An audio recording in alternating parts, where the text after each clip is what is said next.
The courtroom had never been so silent in all of Redemption Creek's short and blood-stained history. Matilda Lockhart stood at the center of it, her dark eyes blazing with something that went far beyond anger, far beyond the quiet professional composure she had maintained through 3 weeks of the most confounding investigation this corner of New Mexico territory had ever seen. She was holding a small glass jar in one hand and a pair of worn leather boots in the other, and the way she held them, with the steady, deliberate certainty of a woman who has already won an argument before a single word leaves her lips, made Sheriff Eli Sawyer feel the ground shift beneath his boots. "You said the mystery had no answer," she said, and her voice was quiet, dangerously quiet, the way a river goes quiet before a waterfall. "You were ready to hang an innocent man."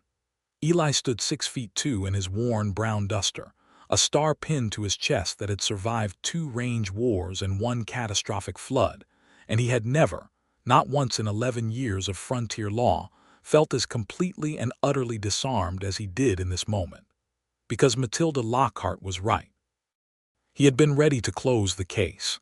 He had been ready to call it done and let the circuit judge sentence Hector Vega for the murder of Clarence DuPont, a crime that Eli had been nearly certain the man had committed. Nearly certain.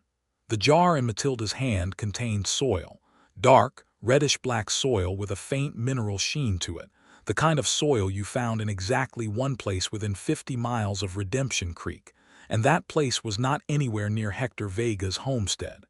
It was the soil she had pressed from the sole of a pair of boots that did not belong to Hector Vega at all. Eli looked at the boots. He looked at the jar. He looked at Matilda Lockhart's face, at the fierce, unguarded intelligence burning in her expression, and he felt something crack open inside his chest that he had no good word for yet. "Tell me," he said, and his voice was lower than he intended. "Tell me everything." She did. But to understand what she told him, and why it mattered as much as it did, and why Eli Sawyer stood in that silent courtroom feeling like the world had been quietly remade around him, you had to go back to the beginning. You had to go back 3 weeks, to the morning Matilda Lockhart rode into Redemption Creek with a mule, a medical bag, and a reputation that preceded her like a summer storm. The town of Redemption Creek sat in a wide, flat basin at the foot of the Sangre de Cristo foothills, in the New Mexico territory, in the year 1882. It was a prosperous town by frontier standards, which meant it had a general store, a church, a saloon, a blacksmith, a telegraph office, and a small but respectable doctor's practice that had been empty for 4 months since old Doc Harlan had died of a heart seizure in his own examination room. The town needed a healer badly. They had sent 3 letters to medical offices in Santa Fe, and had received in return 1 letter of inquiry from a woman named Matilda Lockhart, who described herself as a trained botanical and emergency physician's assistant with 7 years of frontier medical experience, and a specialty in toxicology and wound treatment. The town council had written back with something less than enthusiasm. A woman healer was not what they had envisioned. But 4 months without medical care had a way of softening a man's prejudices considerably. And when Matilda's second letter arrived with a list of her qualifications that ran to nearly 2 full pages, including a formal apprenticeship under Dr. Josephine Thompson in Denver, one of the first licensed female physicians west of the Mississippi, the council had extended a cautious invitation. She arrived on a Tuesday morning in early October, when the air off the mountains had that particular cold bite to it that promised a hard winter. She rode a pale gray mule she called Aristotle, wore a practical dark blue riding dress with deep pockets on both sides, and carried a leather satchel so large and so heavy that the council president, a pink-faced merchant named Aldous Crane, had offered to have one of his boys carry it for her. "I manage my own equipment," she had said pleasantly, and swung the satchel off the mule's back herself with a practiced ease that made Aldous blink. She was 27 years old, with brown skin weathered to a rich warmth by years of outdoor medicine, dark hair pulled back in a practical knot at the base of her neck, and eyes that were so darkly brown they appeared almost black in low light. She was not conventionally beautiful by the standards of fashion plates and parlor portraits, but there was something in the directness of her gaze and the economy of her movements that made people look at her twice, and then a third time, and then feel vaguely embarrassed about how long they had been looking. Eli Sawyer did not look at her a third time. He was too busy watching the saddlebags of a newcomer 2 horses down, a man he did not recognize, who was taking a great deal of care not to be watched. This was Eli's particular gift and his particular burden. He noticed everything except, sometimes, the things happening directly in front of him. He was 33 years old, broad across the shoulders in the way that comes from real work rather than vanity, with dark blonde hair gone longer than was strictly regulation, and a jaw that carried 3 days of stubble as a perpetual condition rather than a choice. He had been sheriff of Redemption Creek for 4 years, having arrived from a former life in Kansas that he did not discuss in any detail with anyone. He was competent, methodical, fair, and deeply, stubbornly committed to what he understood as justice, which was both his greatest strength and on occasion his most dangerous blind spot. He noticed Matilda Lockhart on the periphery of his attention, registered her as the new healer the town had been expecting, and filed her away in the category of useful professionals who were not his immediate concern. He had a suspicion to pursue. They did not speak that first day. Matilda settled into Doc Harlan's old practice, which was a 2-room building on the eastern side of the main street, its windows filmed with 4 months of dust, and its shelves in considerable disorder. She spent the first afternoon cleaning, the first evening taking inventory, and the first night cataloging what was usable and what needed replacing, making lists in a small, precise handwriting that filled 3 pages before she put her pen down. The second day, she began seeing patients.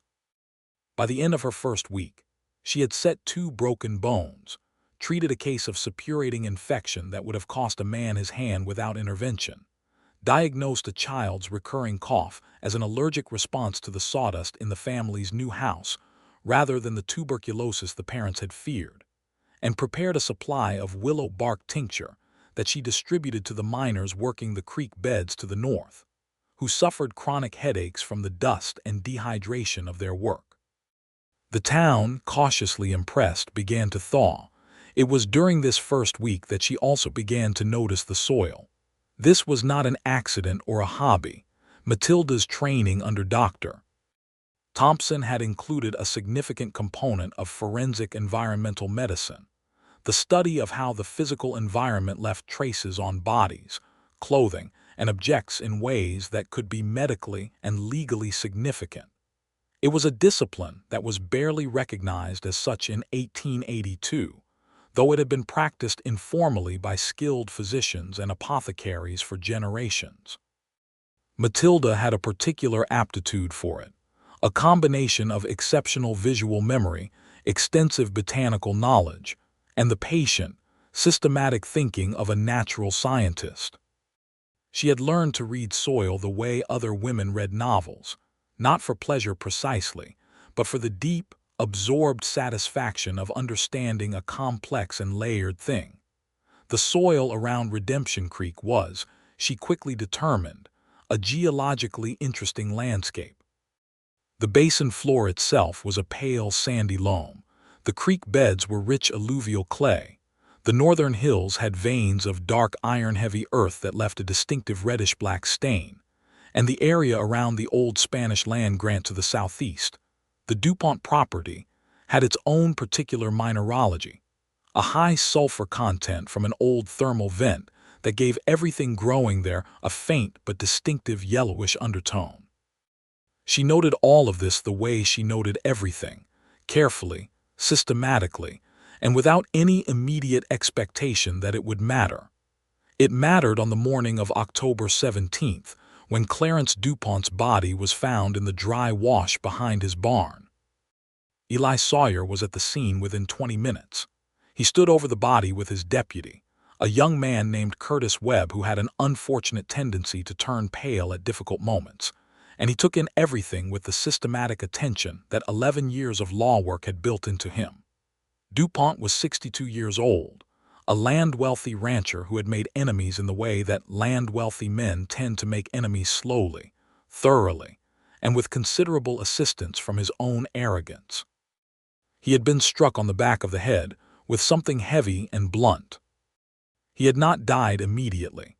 The scuff marks in the dry wash soil indicated he had tried to crawl away before the second blow. It was ugly business. Eli felt the familiar cold settling in his chest that came with violent death, the professional distance he had learned to maintain, and the human grief underneath it that he had never quite learned to fully suppress. He looked for tracks.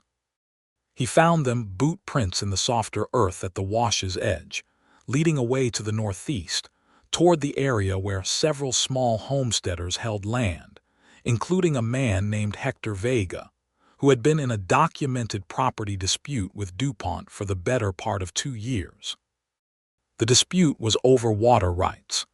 DuPont had, in the summer of 1880, diverted a creek tributary that had previously watered Vega's small farm, using a combination of legal maneuvers and physical intimidation that had left Vega's family in genuine hardship through 2 dry seasons. Vega had made his anger known loudly and publicly, including on one occasion in front of witnesses in the Redemption Creek saloon, where he had said, and several men remembered the exact phrasing, that DuPont deserved what was coming to him. Eli did not want Hector Vega to be guilty. He was honest enough with himself to acknowledge this clearly, because Vega was a decent man who had been genuinely wronged, and because the way this case was shaping up felt uncomfortably neat, the way things felt neat when someone has arranged them to look a certain way. But the evidence pointed where it pointed. The boot tracks, the documented motive.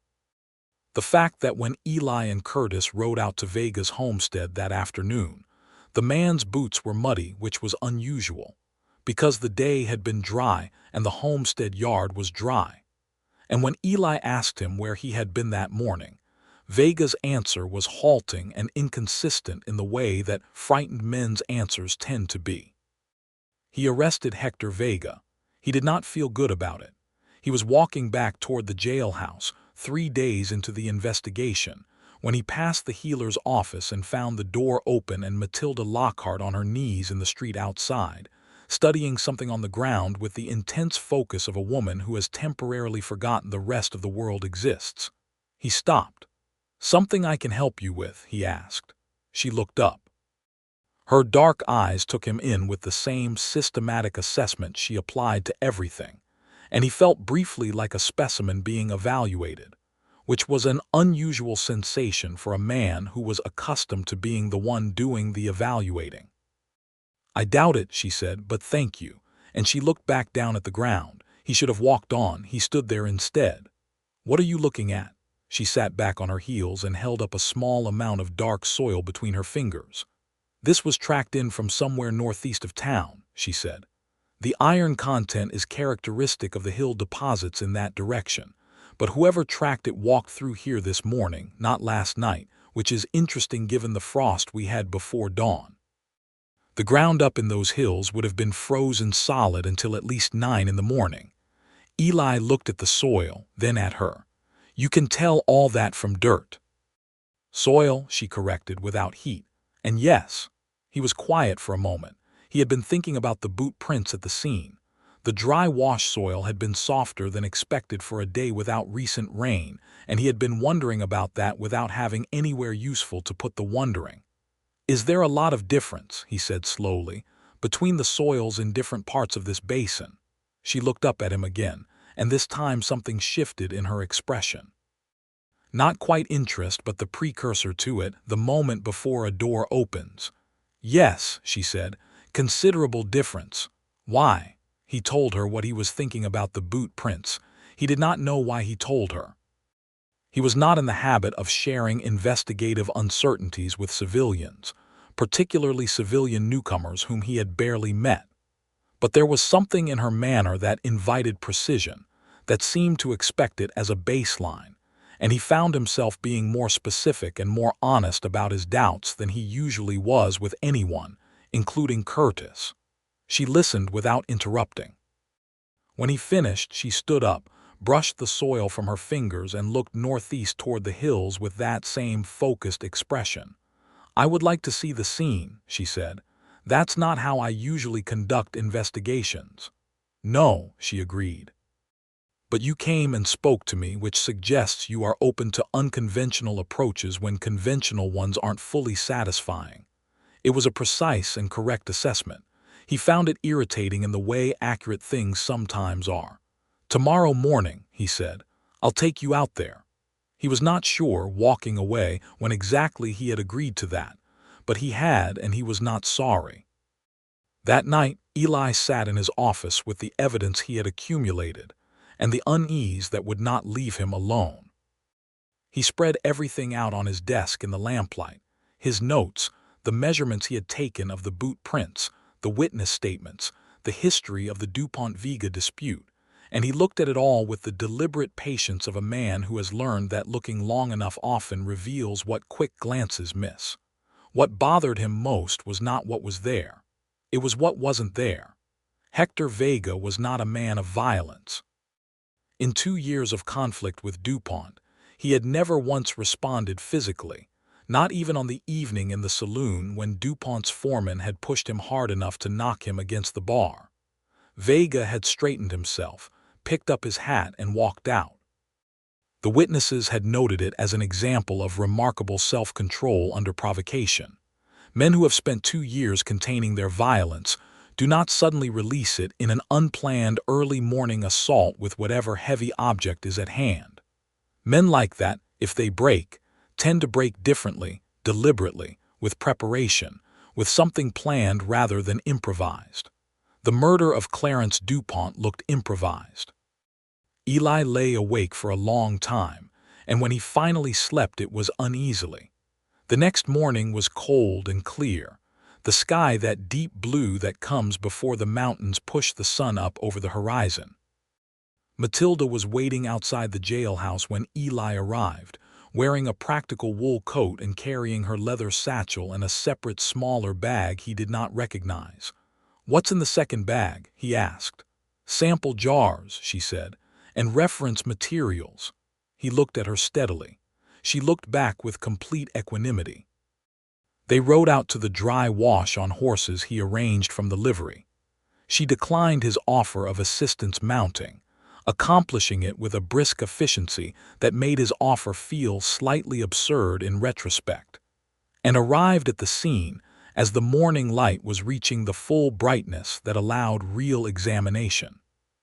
What happened in the next 2 hours fundamentally rearranged Eli Sawyer's understanding of what paying attention to the physical world actually meant.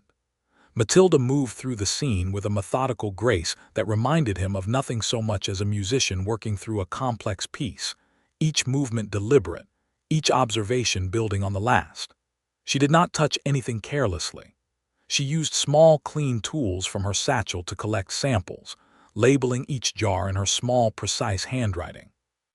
She measured distances with a cord she had brought for the purpose, kneeling down to examine the soil at different depths with a small lens she wore on a cord around her neck. She noticed things he had missed entirely. The faint, different pressure impressions at the edge of the boot trail that suggested a second person had stood there, very still, at some point around the same time as the tracked prints, probably watching, she said, rather than involved in the assault itself. The way the soil disturbance around the body was inconsistent with a single attacker's movement, suggesting either a longer struggle than the evidence otherwise implied or a second person who had moved around the scene after the fact. And most significantly, the soil composition of the boot prints themselves. She collected a sample from the deepest, clearest print and studied it against her reference materials, a set of small cards she had prepared in her first weeks in Redemption Creek, each labeled with a location, and containing a pressed sample of soil from that area. She was quiet for a long time, comparing the print soil against her cards with the lens, and then she was quiet for a moment longer, and Eli watched her face and saw the expression that crossed it, the one that meant she had found something significant and was being careful not to misread it.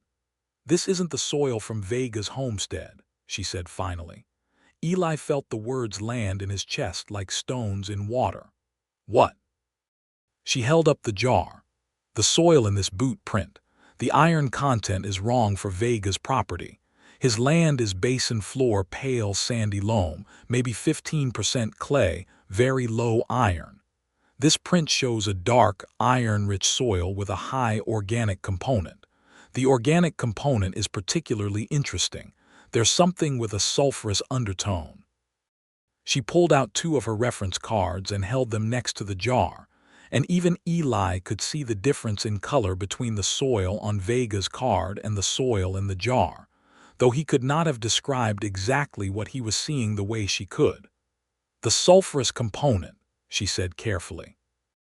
"That's characteristic of the old thermal vent area, the southeast part of the basin, near the DuPont property itself, actually, but not on the main ranch. There's a stretch of land about 2 miles to the south of the main house. Low-lying, poor drainage. Used to have a hot spring that went cold about 20 years ago." Eli stared at her. "That land is part of the DuPont holding." "Yes," she said. "The question is who else has had reason to walk on it recently." He was so completely and entirely stunned, not by the information itself, but by the fact that she had arrived at it through the systematic examination of dirt, that she had built a detailed map of this landscape's geological character in 3 weeks out of pure professional habit, that he did not speak for what felt like a full minute. She watched him with a patient expression. She was not gloating. She was, he realized, simply waiting for him to catch up, the way a good teacher waits for a student who is working hard and getting there. "How long," he said at last, "have you been doing this?" "Reading soil." She put the jar carefully into her bag. "Since I was about 12. My grandmother was an herbalist. She taught me that everything growing in a place carries the signature of that place, the soil, the water, the mineral content, the history.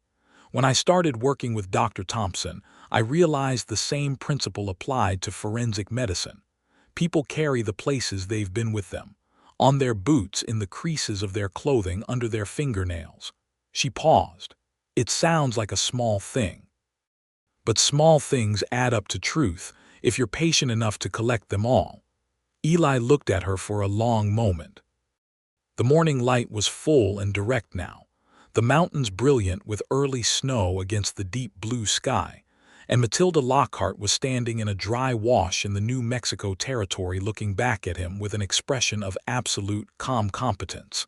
And something in his chest did something it had not done in a very long time. He was, in a word he would not have used aloud, moved.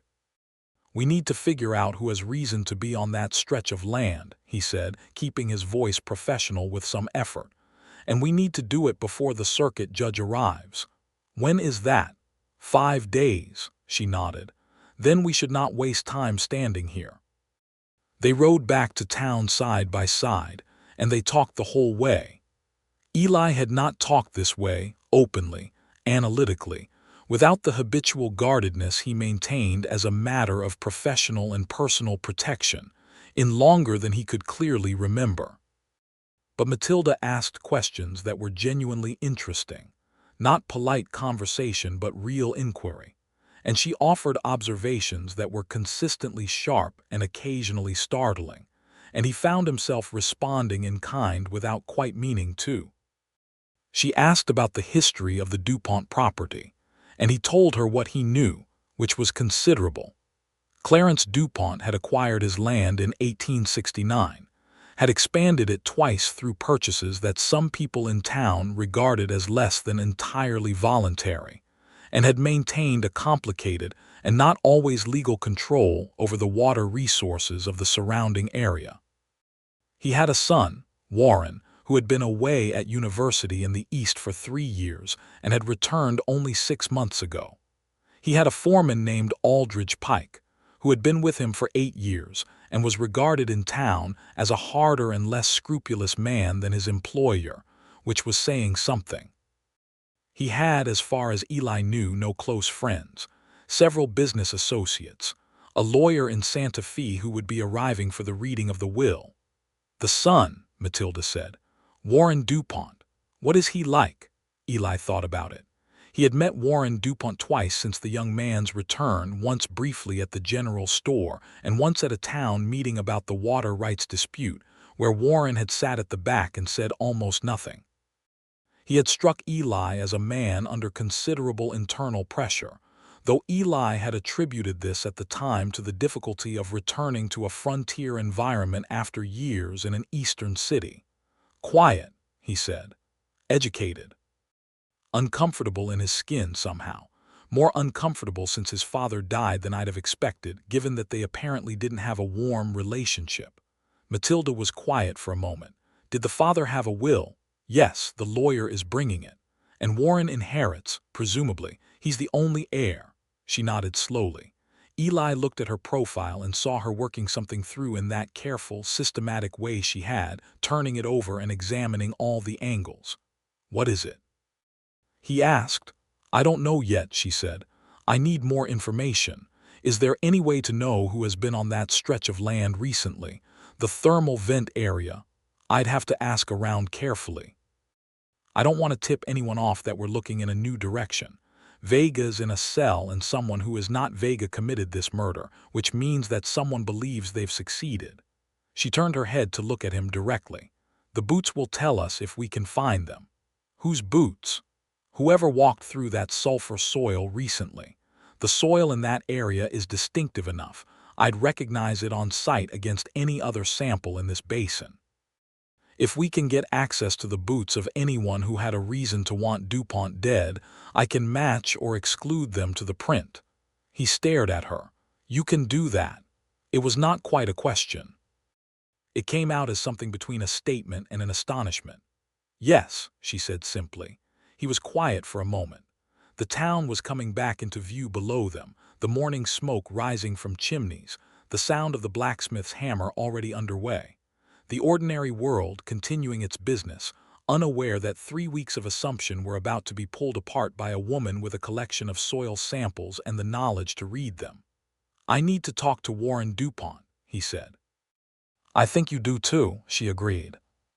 He went to the DuPont ranch that afternoon, alone, on the pretext of delivering formal condolences and gathering some additional information about the property dispute for the coming trial. It was a transparent pretext and he knew it, but it was the best he had on short notice. Warren DuPont received him in the ranch's front parlor, a room furnished with more formality than anything else in Redemption Creek, with chairs that had come by freight wagon from Santa Fe and curtains that had never quite recovered from the journey. Warren was 24 years old, with his father's heavy build gone slightly soft in the years away, and his mother's fine features, which had been a beautiful woman's features and were now simply an unhappy man's features. He shook Eli's hand with the correct amount of firmness and offered whiskey, which Eli declined, and sat across from him with the careful composure of a man who has been rehearsing composure. "I appreciate everything the sheriff's office has done," Warren said. "Catching the man responsible so quickly." "We arrested a suspect," Eli said. "The trial will determine guilt." "Of course." Warren's eyes moved briefly to the window and back. "Is there something specific you needed, Sheriff? I've already given my statement."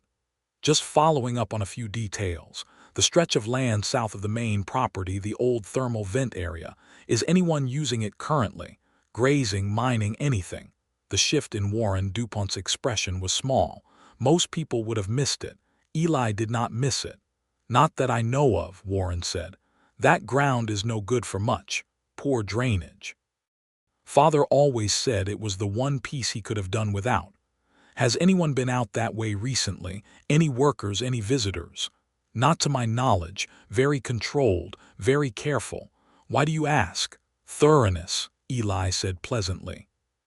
"Just making sure we have a complete picture of the property and who's had access." He left without pushing further. He had what he needed, which was the knowledge that Warren DuPont had reacted to that question with something that was definitively not the blank puzzlement of a man with no connection to that location. He went directly to Matilda's office. He had not planned to share this much with her. He was not, by nature or by training, a man who shared ongoing investigations with civilians. But she was not precisely a civilian in the usual sense. She was a professional with specific expertise that was directly relevant to this case. And more than that, she was the person who had made him see what he had been missing.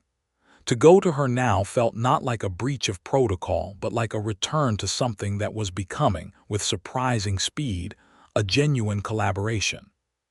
She was at her workbench when he came in, surrounded by her soil samples and reference cards, making notes in her small, precise handwriting. She looked up when he entered without alarm, as though she had been expecting him. "Tell me about Warren DuPont," she said before he could speak. "How did you know?" "Because it makes sense," she said patiently. "The father is dead. The son inherits. If there's any complication in that inheritance, any secret arrangement or hidden relationship that would threaten Warren's position, the motive runs directly to him."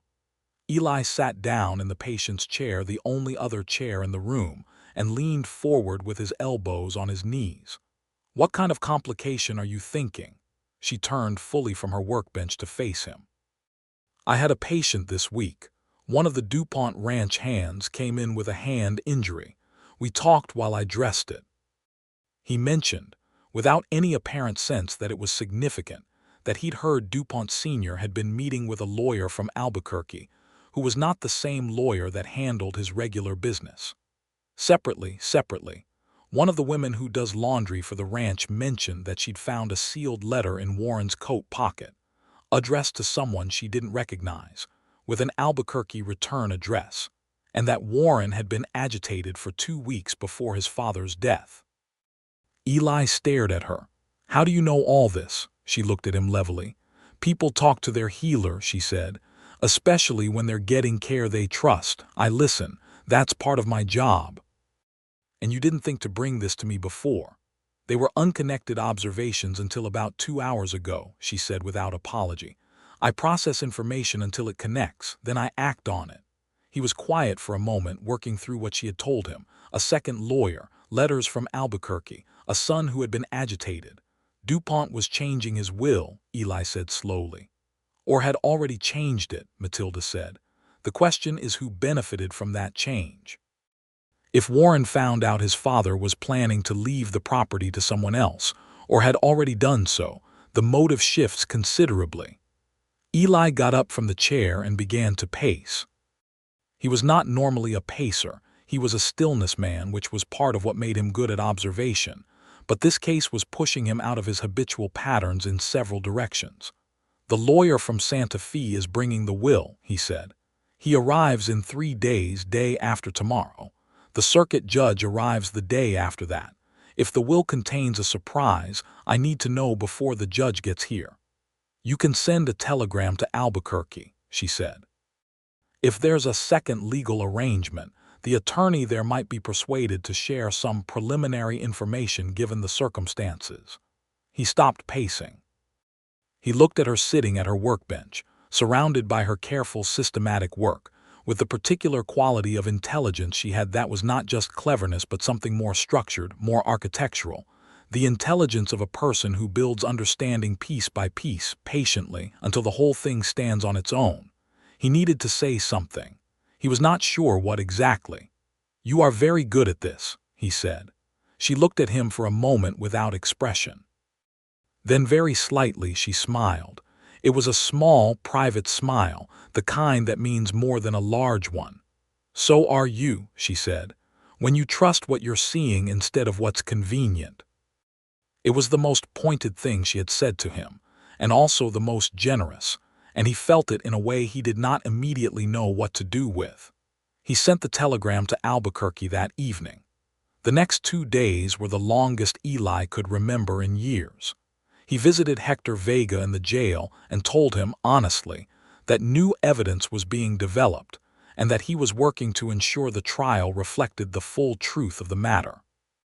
Vega, who had spent a week and a half in a 6x8 cell knowing he was innocent and having no way to prove it, looked at him with a mixture of desperate hope and hard-won skepticism that made Eli feel the full weight of what was at stake. He spoke with Aldridge Pike, the DuPont foreman, under the pretext of getting additional details about the ranch's operations. Pike was a closed, careful man who answered questions like a man who had thought about the questions in advance, which was itself a form of information. Eli noted it and filed it away. He went back to Matilda's office each evening. This was not strictly necessary. He told himself it was professional collaboration, which it was. But he was honest enough to know it was also the part of each day he had begun to look forward to, with an intensity that went beyond the professional. And this honesty made him uncomfortable in a way he was not ready to examine directly. They talked about the case. They talked about Redemption Creek and its complicated history. They talked, carefully and briefly, about other things. She had grown up in Missouri, the daughter of a freedman and a Cherokee woman, had made her way west with a combination of determination and the particular skill of being exactly as useful as possible to exactly the right people at exactly the right moments. He had grown up in Ohio, the second son of a farmer, had come west for reasons that had initially been as much about running from something as toward anything. "What were you running from?" she asked on the second evening with the directness that had stopped being startling and had started being one of his favorite things about her. He thought about it. He was quiet long enough that she turned back to her work, not pushing, giving him the space to answer or not as he chose. "My own certainty," he said finally. She turned back, waited. "I was so sure of things at 22, he said. "So sure I knew what was right and what wasn't and what to do about it. I made decisions that hurt people who didn't deserve to be hurt. Not from cruelty, from certainty." He paused. "The law gave me a framework to work within, constraints. It made me think harder before acting." She was watching him with that focused, careful attention she brought to everything. "And now you're uncertain about Vega," she said. "I was uncertain about Vega from the beginning," he said. "I just didn't have anything solid enough to act on the uncertainty. Now you might." "Now we might," he said, and the "we" came out naturally without deliberation, and he saw her notice it. She looked down at her workbench. Her voice, when she spoke, was quieter than usual. "I appreciate that. The "we." He did not know what to say to that. He said good night and went back to his office and sat at his desk for a while not doing paperwork. The telegram response from Albuquerque came on the morning of the third day, and it was more than Eli had hoped for. The attorney in Albuquerque had indeed been engaged by Clarence DuPont, approximately 3 months before his death. DuPont had been in the process of revising his testamentary arrangements significantly, to include a substantial bequest to a woman in Albuquerque named Maria Vasquez, who was, the attorney confirmed with delicate professional phrasing, a person with whom DuPont had maintained a long-standing relationship. More significantly, the revision had also included a partial divestiture of the ranch land to a charitable land trust, reducing Warren DuPont's inheritance by approximately 40%. Warren DuPont had known about this. The attorney had met with both DuPont and his son together, at DuPont's request, 6 weeks before the murder. The meeting had not gone well. Eli read the telegram 3 times. He read it a 4th time. Then he walked to Matilda's office, where she was seeing a morning patient, and he waited in the street until she was done with a patience that was not natural to him, but that the case and, honestly, something else had been teaching him. When the patient left and she appeared in the doorway, she took one look at his face and said, "You heard something." "Come inside," he said. "I need your help with the next step." He told her about the telegram. She listened, seated at her workbench with her hands flat on the surface in front of her, and when he finished she was quiet for exactly the count of 10, and then she said, "Warren's boots." "Yes," Eli said, "but I can't just take them. I have no legal basis to search his property without more cause, and if I move too fast, I tip him off and he destroys the evidence. You don't need to search his property, she said. Think about it, where would a man go in the days after committing a murder if he was trying to appear normal? He'd come to town. He'd do ordinary things. He's been in Redemption Creek at least 3 times this week. I've seen him myself from this window. She paused. What does he do when he comes to town? Eli thought. He usually stops at the saloon, lunch. He sits at the same table. She looked at him steadily. The boots he wears in public, she said. Are they likely to be the same boots he wore that morning? Most men out here don't have many pairs. Then it's not a question of taking his boots, she said. It's a question of being close enough to examine them. If I can get a sample from the sole, even a partial sample, I can tell you whether those boots have walked through the thermal vent soil. Eli looked at her. He felt the audacity of what she was proposing settle over him with equal parts admiration and concern. That would require you to be very close to Warren DuPont's feet without him knowing why. Yes. That's potentially dangerous if he did what I think he did. Yes, she said again, without any particular change in expression. It's also the fastest way to get Hector Vega out of that jail cell before the circuit judge arrives. He could not argue with the logic. He spent some time trying. I could go with you, he said. Stay close. You could, she agreed, and if you hover too obviously, he'll be suspicious. You should be visible but distant. Let him see you in the room so he doesn't wonder where you are, but don't come near the table. She was right about that too. He found her being right about things was becoming a consistent experience that he was not sure whether to be humbled by or grateful for. He was leaning toward grateful. They arranged it for that afternoon. Warren DuPont, Eli knew from the habits he had established over the past week, generally came into town around midday and stopped at the saloon for his lunch. It was a routine that suggested either remarkable composure for a man who had recently committed murder, or the desperate need of a guilty person to appear normal. Matilda arrived at the saloon before Eli, in the practical blue dress she wore most days, her satchel over her shoulder. She took a table near the one Warren habitually used and ordered coffee. She opened a small notebook on the table in front of her and began writing in it, the picture of a working professional taking a working lunch. Eli came in 10 minutes later, took a spot at the bar where he could see the whole room, and ordered coffee of his own. He watched Matilda with the particular quality of attention he had reserved, he now realized, almost exclusively for her over the past 2 weeks. She was completely natural, completely at ease, her head bent over her notebook. Nothing about her suggested anything except a busy woman taking a break from her work. Warren DuPont arrived at 12:30, as expected. He was wearing a dark wool coat and a broad-brimmed hat, and he moved through the saloon with the slightly mechanical deliberateness of a man maintaining performance rather than feeling comfort. He sat at his usual table, which was immediately adjacent to Matilda's.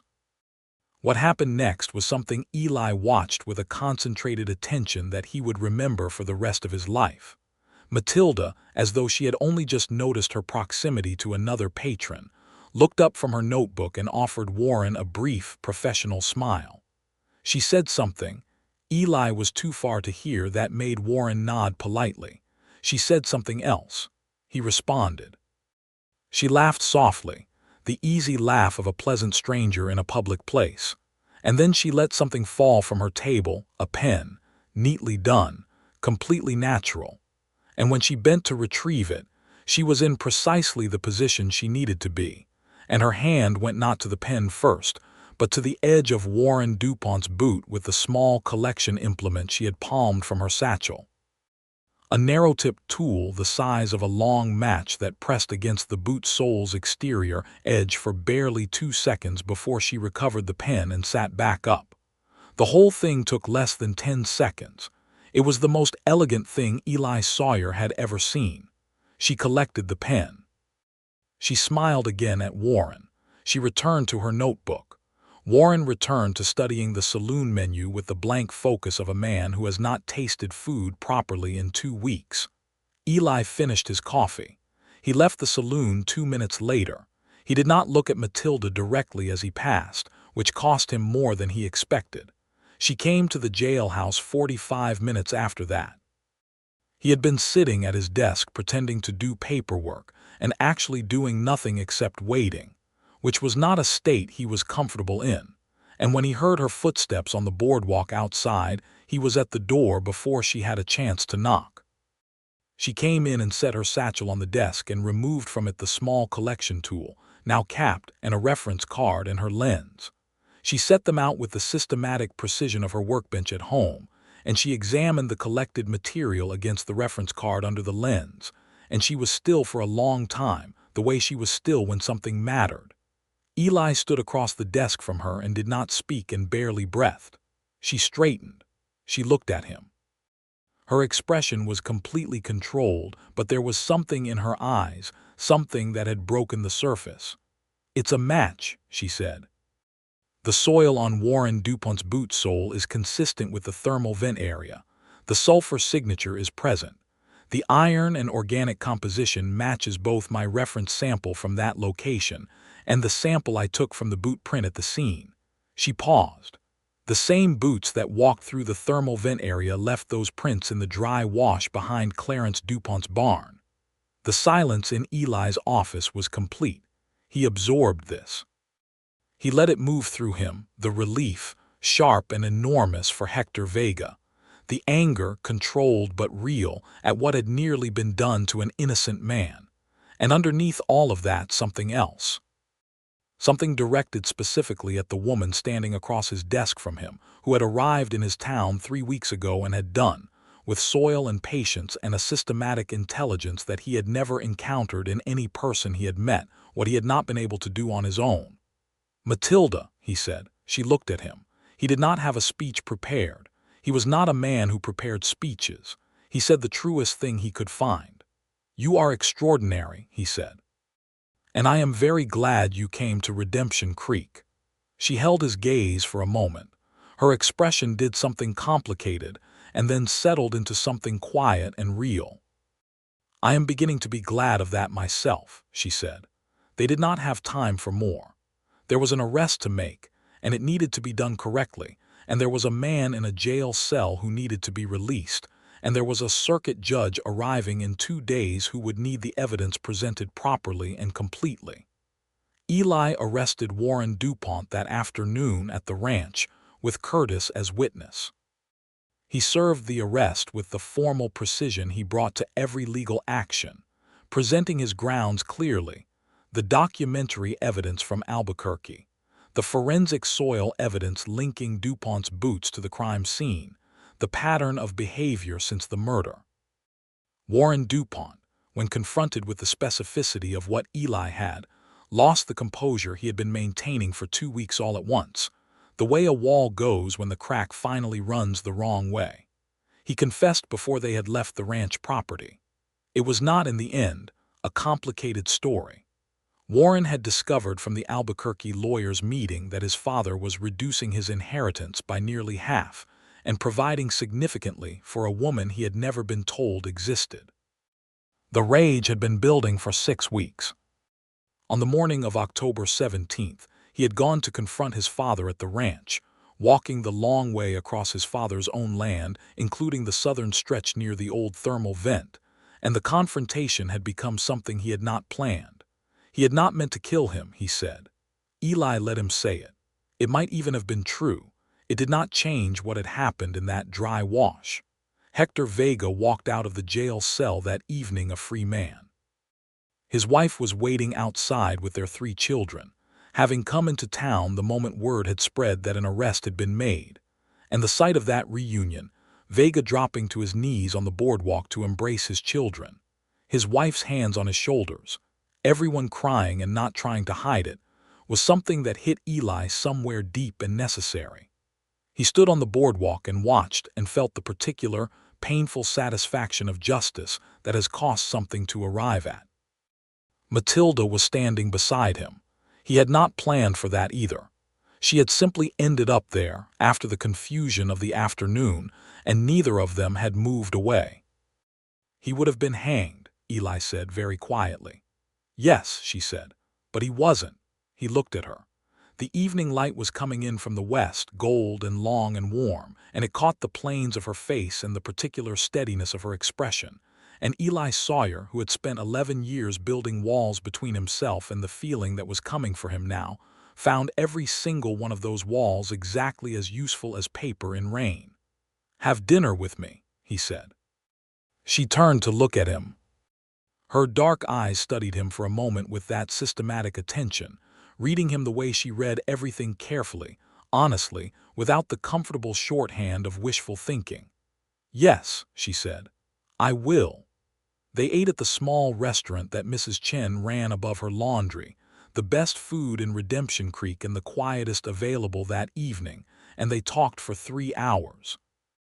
Not about the case, which was concluded, but about everything else about Missouri and Ohio, and the roads that had brought them both to this strange, beautiful, difficult corner of the territory, about medicine and law and the relationship between evidence and truth, about what it meant to build a life in a place that was still deciding what it was.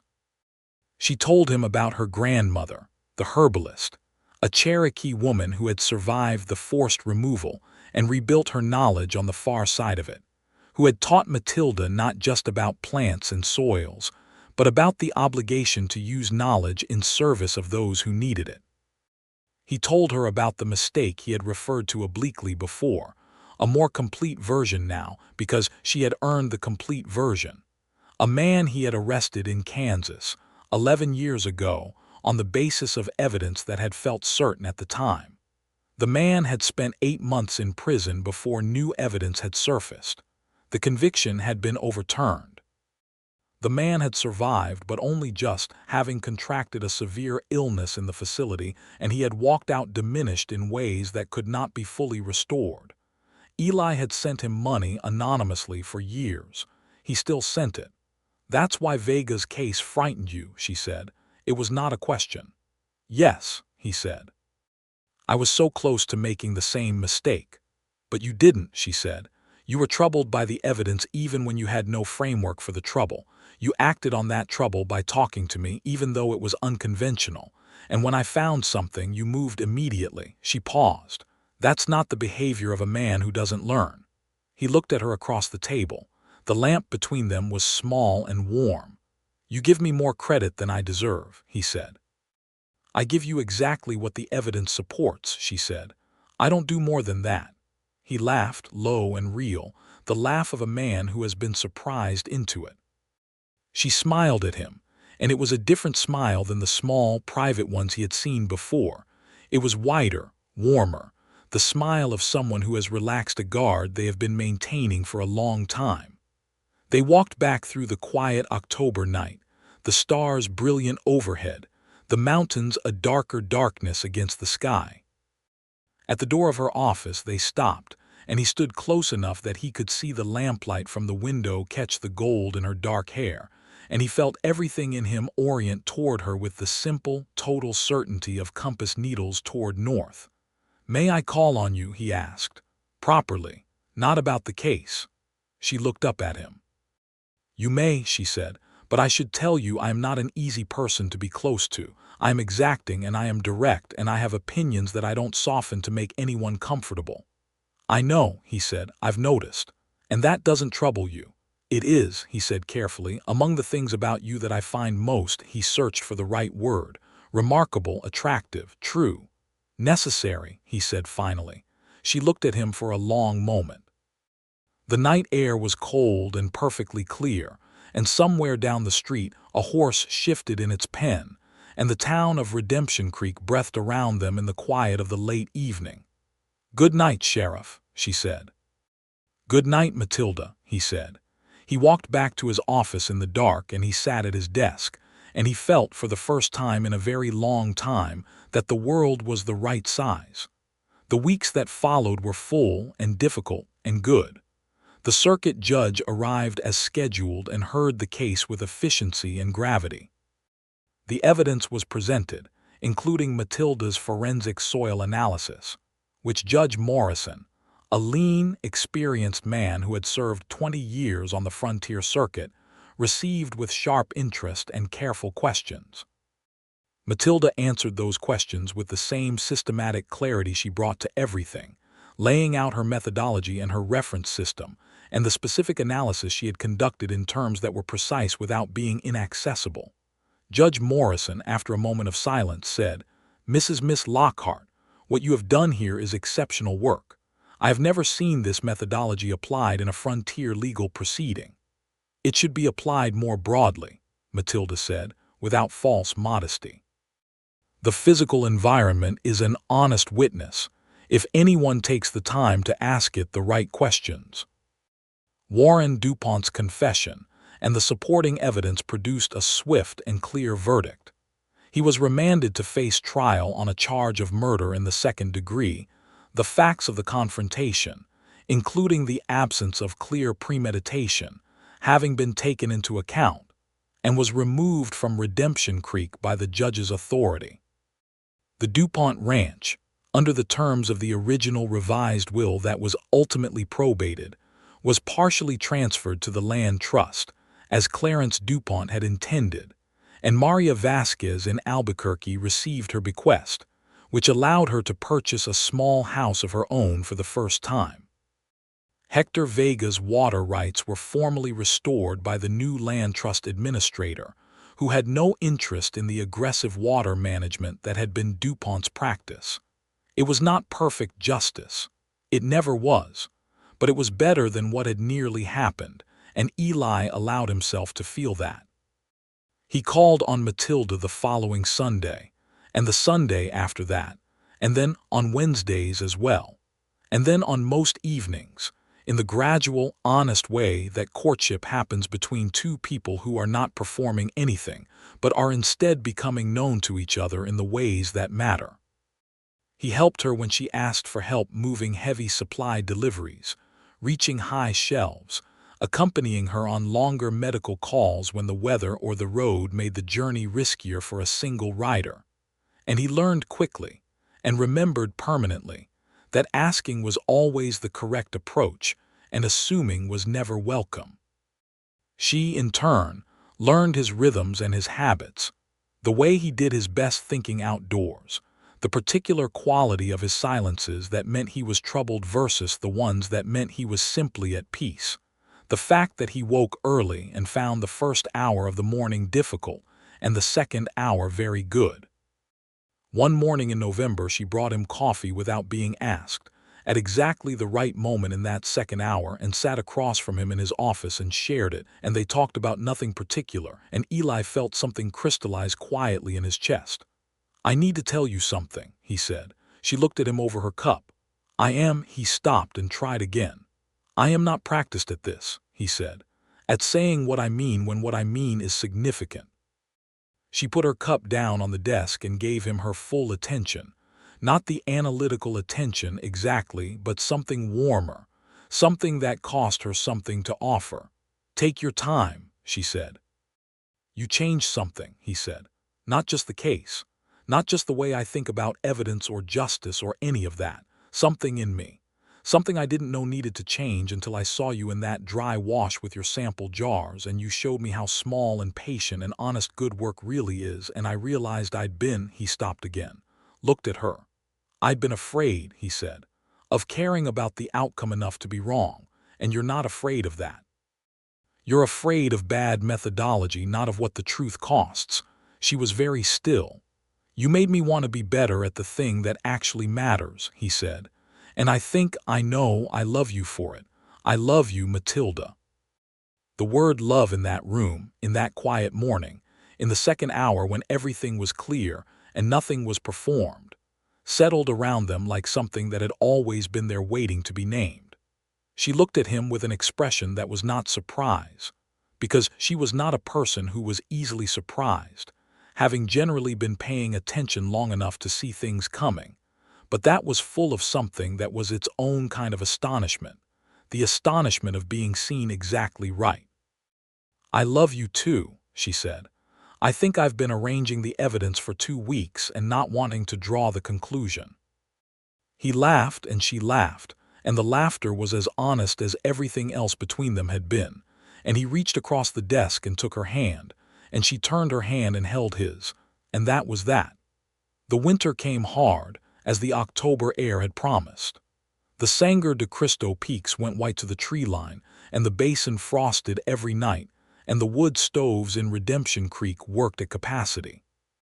Matilda's practice was busy. Winter brought respiratory illness, frostbite, the accidents of cold weather farm and ranch work, and she moved through it all with the efficiency and care that had become the town's new baseline expectation of their healer. She trained Curtis Webb, who turned out to have a quiet aptitude for careful work and a steady stomach, as her informal assistant for emergency calls, which freed her for the more complex medical work, and also gave Curtis something useful to do beyond accompanying Eli on calls that were mostly too dull for two people. Eli watched her with the particular, ongoing astonishment of a man who has found someone whose depth keeps revealing new rooms. Every time he thought he understood the full scope of her, she showed him something else. The way she had memorized every patient's history and could call up any detail without reference to her notes. The way she could look at a plant on the hillside and tell him its medicinal applications and its toxicological properties, and which particular soil conditions had shaped its current growth, all without consulting anything. The way she read, deeply and voraciously, ordering books from the publishers' catalogs in Santa Fe, and working through them in the evenings with the systematic attention she gave everything. He proposed to her in January, in the office, in the morning, over coffee, in the same straightforward way he did everything important. He had thought about ceremony. He had thought about the Sunday afternoon with the particular slant of light, or the evening walk by the creek, or any of the other arrangements that the occasion seemed to call for. He had abandoned all of them because ceremony was not what they were, and she would find it either touching or faintly absurd, and the absurdity would undercut the thing he actually meant.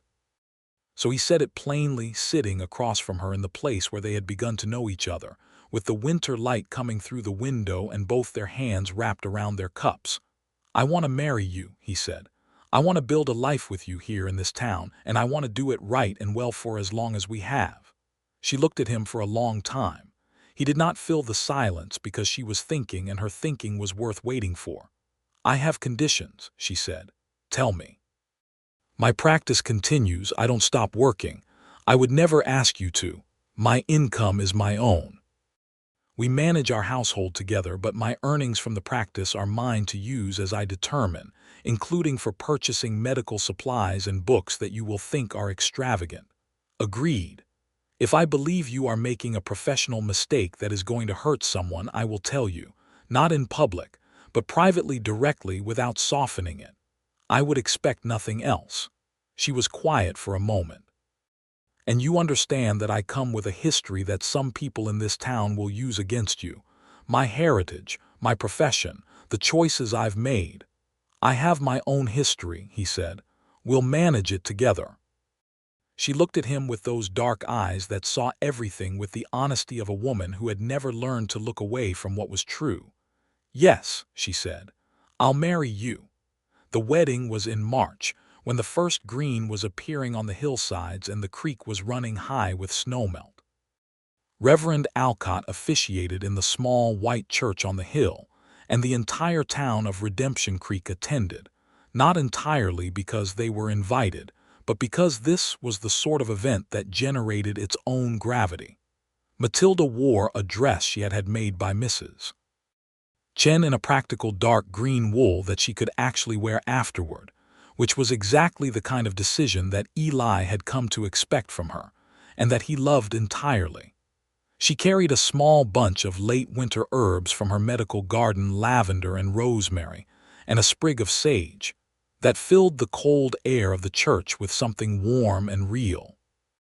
Eli wore his best coat and a new shirt, and had, under considerable internal debate, borrowed a proper cravat from Aldous Crane, which he immediately felt absurd in, but which Matilda, when she saw him, had looked at with an expression of such genuine, warm amusement that the absurdity was immediately worth it.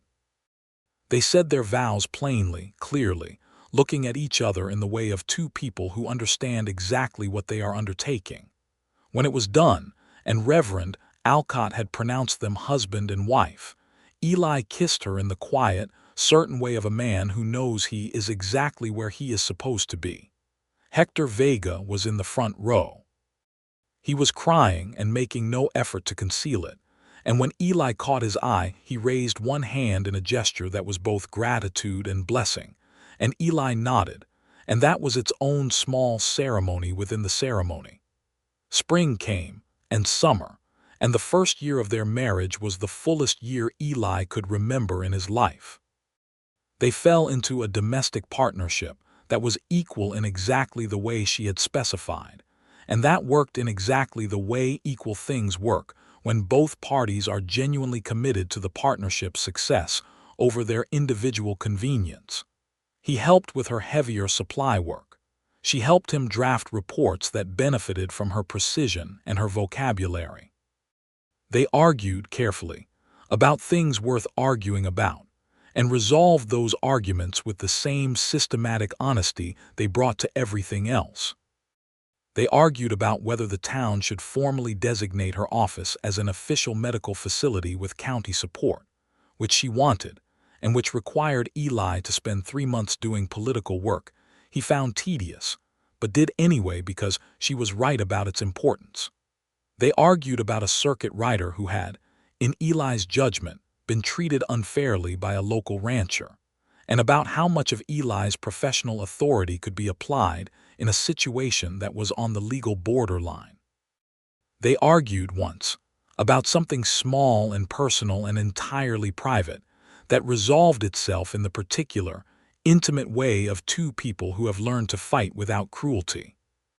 That autumn, Matilda told him she was expecting a child.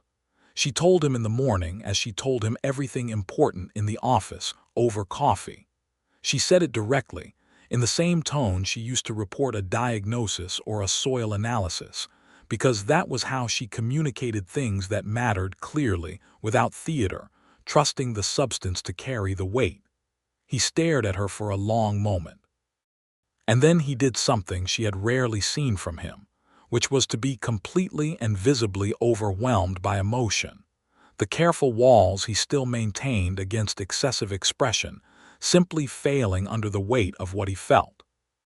He came around the desk and took her face in his hands, and he kissed her forehead and her cheek and the corner of her mouth, and then he held her against his chest in the office where they had begun, where everything important between them had happened, and he breathed against the top of her head.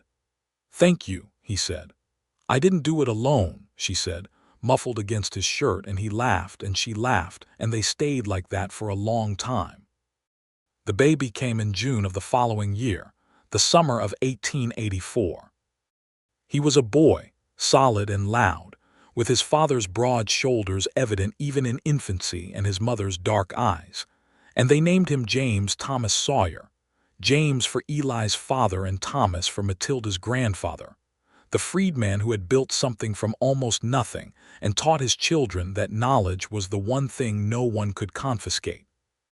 Matilda delivered James Thomas with the assistance of her own care and Curtis Webb's steady hands, because the labor was swift and there was not time to arrange anything more elaborate, and when it was over and the baby was placed in her arms, she looked at him with the same focused, honest attention she gave everything, and Eli watched her face and felt the full dimension of what they had made together. He was not only a child. He was the living proof of a decision to trust uncertainty, to act on troubled conscience, to ask for help in the right place and accept it honestly. That had changed both their lives from their separate, guarded trajectories into something larger and more generous. The years in Redemption Creek were good ones. Matilda's practice grew and eventually expanded to include a dedicated room for surgery, a small library of medical texts that was accessible to other practitioners in the region, and a training program informal but rigorous. that she ran for two women who came to apprentice with her from Santa Fe and Taos, respectively. Her forensic environmental methodology, documented in a series of papers she wrote and submitted to medical and legal journals in the East, eventually attracted correspondence from physicians and attorneys across the territory and beyond, not all of them convinced, but enough of them interested to form the beginning of a real dialogue. She never softened her methodology for anyone's comfort, and not everyone liked her for it, and she did not especially care. She had the work and she had the truth, and she had Eli. Eli's tenure as sheriff became something the town regarded as a foundation rather than a job, the kind of law that was genuinely committed to the community's well-being rather than its own authority, that knew the difference between the law's letter and its spirit, and that had, in 4 years of Matilda's partnership, learned to look for the evidence it hadn't thought to look for rather than only the evidence it had expected to find. He was offered the position of territorial marshal 3 times. He declined 3 times, not from lack of ambition but from a clear understanding of where he was most useful and, honestly, where he most wanted to be. He wanted to be where Matilda was, which was in Redemption Creek, which suited him exactly. Hector Vega rebuilt his farm after the water rights restoration and eventually expanded it, and his wife began selling produce in the Redemption Creek market, and his children went to the school that the town had finally funded properly.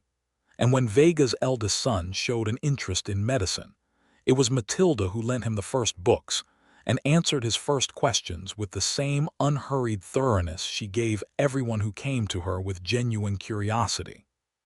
James Thomas grew fast and loud and curious, with a particular aptitude for taking things apart to see how they worked that drove his father to mild distraction and made his mother's eyes light up.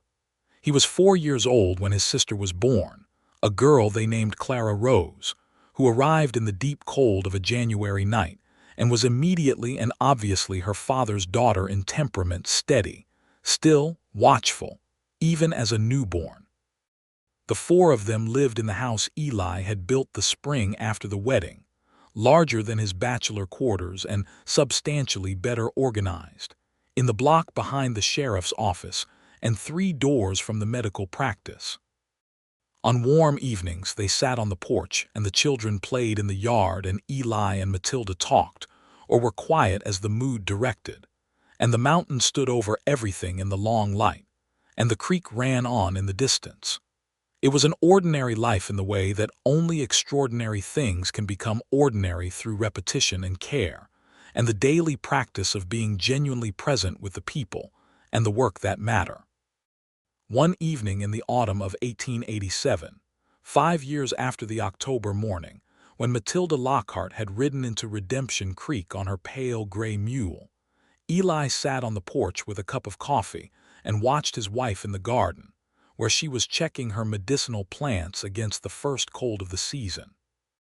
She was moving through the garden with that characteristic, graceful efficiency, her hands quick and sure, James Thomas following her with the solemn attentiveness of a child who has learned that his mother is worth paying attention to. She said something to James Thomas, and he went inside to fetch something, probably a trowel or a marking stick, and she straightened for a moment and looked at the mountains, and Eli watched her face from the porch and saw in it everything that had been there from the beginning, the intelligence and the honesty and the fierceness, and the particular quality of her attention that treated the world as something worth understanding rather than simply enduring. She turned her head and saw him watching, and she gave him a look that was simultaneously the look of a wife of 5 years who is entirely comfortable being watched, and the look of a woman who retains the capacity to be privately amused by the fact of being loved so evidently. He raised his coffee cup. She raised an eyebrow. He laughed. She came to sit with him on the porch when James Thomas returned with the trowel and resumed the solemn garden inspection with the focused independence of a 4-year-old who has been given an important job. Clara Rose was inside, sleeping, the particular emphatic sleep of infants who have decided they are done with the world for now. 5 years, Eli said. 5 years, she agreed. He looked at her profile, at the fine lines that the years and the sun and the squinting through a lens had added at the corners of her eyes, which he loved without condition. Are you glad of all of it? She turned to look at him, and her expression was the one he had seen first in a dry wash in October of 1882, the expression of a person who will not give you a comfortable answer if a true one is available. I am comprehensively glad, she said. Which is better? Comprehensively, he repeated. The evidence strongly supports it, she said. He reached over and took her hand, and she turned it and held his, in the same motion as 5 years ago in his office, automatic now and always real. The mountains caught the last of the light and held it for a long gold moment before letting it go, and Redemption Creek went about its evening business below them, the smoke rising and the horses calling and the ordinary music of a small town that had become, over the years and through the work and the mistakes and the careful, patient accumulation of truth, a place that deserved its hopeful name. They stayed on the porch until the stars appeared, and James Thomas came in from the garden with his hands dirty and his expression enormously satisfied, and Clara Rose woke and announced herself, and the evening became the particular warm business of a family at the end of a good day. And Eli Sawyer, who had once been running from his own certainty, felt certain of exactly the things that mattered and uncertain of nothing that was important, and Matilda Lockhart, who had built her life on the patient, honest accumulation of small truths into large ones, had found the largest truth she had ever needed in a man who had been willing to be changed by what he did not yet know, and in a town that had been willing to be saved by what it had nearly dismissed. The mystery had seemed to have no answer, but the answer had been there all along, written in the soil beneath their feet, waiting for someone patient enough and honest enough to read it. And that was how it had begun, and that was how it continued, carefully, honestly, with full attention to the evidence, and with the very great good fortune of two people who had found in each other the most important truth of all.